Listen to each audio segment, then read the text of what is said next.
Dalawang tulog na lang, bakbakang Manny Pacquiao at Jeff Horn na.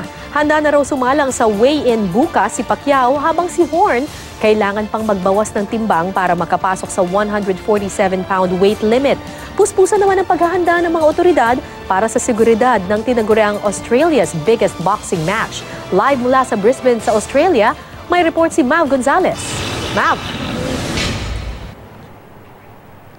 Kara, sa gitna nga ng paghahanda nitong dalawang boksingero para sa laban nila sa darating na linggo, dumalo sila sa isang exclusive na VIP lunch dito sa Brisbane, Australia kanina. Kung ang conditioning coach ni Manny Pacquiao na si Justin Fortune ang tatanungin, 100% na ang kondisyon ng pambansang kamao.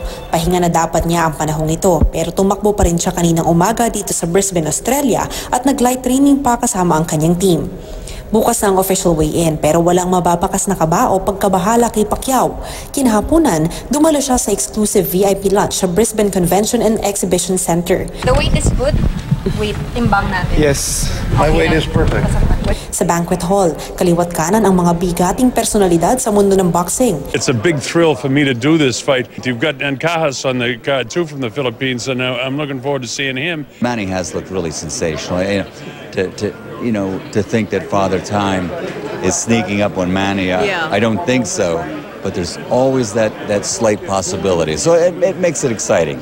Di naman alintana ng promoter na si Dean Lonergan ang pambabatikos kay Pacquiao dahil sa paggamit ng telepono sa fight press con. There's no disrespect meant. I'm a huge Manny Pacquiao fan and have been for the last 10 years. And he's just a man who likes to text and I'm a man who likes to say funny things.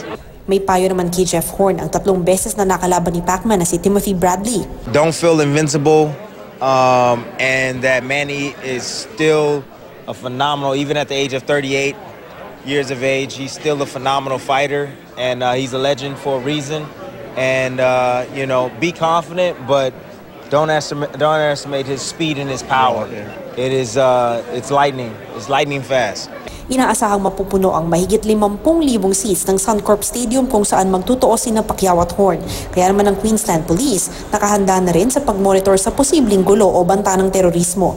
Tiwala naman ang mamamayan ng Brisbane sa kanilang kapulisan na masasabing hasa na raw sa pagsawata ng mga terorista na makailang beses nang nagtangkang manggulo sa Australia. Si Pacquiao gwardyado ngayon pa lang ng Queensland Police habang nag-e-exercise. Bukod pa yan sa naka-assign sa kanyang mga personal bodyguard ng mga dating miyembro ng military at police. I think all the planning has been really well done and everything's going well, I think. Certainly touch base with Major Events Planning Unit because they will be in charge of organising, wrapping security around that.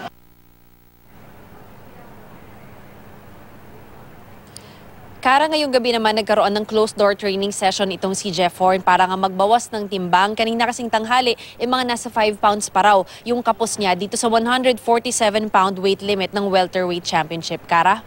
Mav, kumusta ang betting odds ngayon dyan?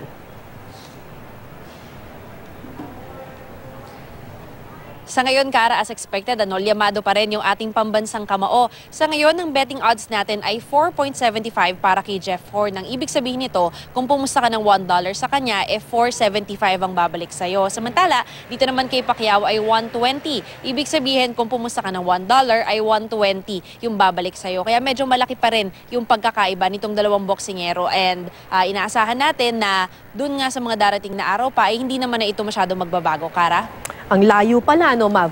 Mav, ikaw nakapag-cover ka na ng iba't ibang mga laban ni Manny Pacquiao. Paano mo ikukumpara itong Battle of Brisbane kumpara doon sa mga ibang mga nakatunggalina ng ating pambansang kamao?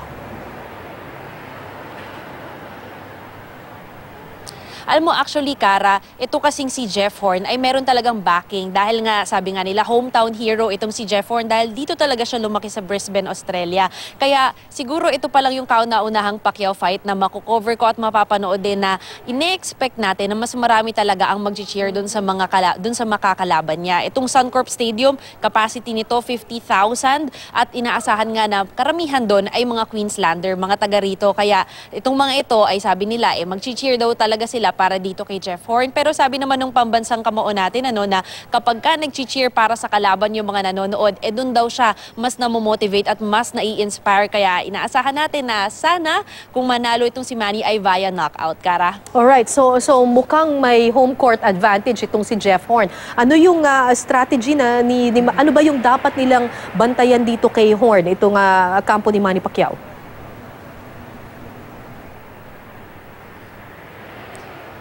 Alam naman natin, Kara, na itong si Jeff Horn ay mas matangkad kay Manny at syempre mas bata. Kaya kumbaga, mas fresh pa yung katawan niya. Pero ang sinasabi naman ng mga boxing analyst, ito namang si Manny ay lamang na lamang sa experience. In fact, 50 professional fights ang pagkakaiba nitong nila ni Jeff Horn. 67 professional fights si Manny, itong si Jeff Horn 17 lang. Kaya napakalaki ng pagkakaiba at sa tingin nila yun daw talaga yung magiging magiging batayan kung sino ang mananalo sa laban na ito. Dahil kung lakas naman, pareho namang may lakas. Kung bilis, maaaring parehong meron din. Pero yung experience, lalo na kasi itong si Jeff Horn, first time niya na mayroong manonood sa kanya na 50,000 fans, baka ma-overwhelm itong si Jeff Horn dahil unang beses niyang maka-experience ng ganitong laban. Actually, sa mga media events nga, parang medyo overwhelmed nga siya. Medyo hindi pa siya sanay na ganito ka laking atensyon ang natatanggap niya. At syempre, alam naman natin, si Manny Pacquiao ay sanay na sa ganito. He thrives in this environment. Kaya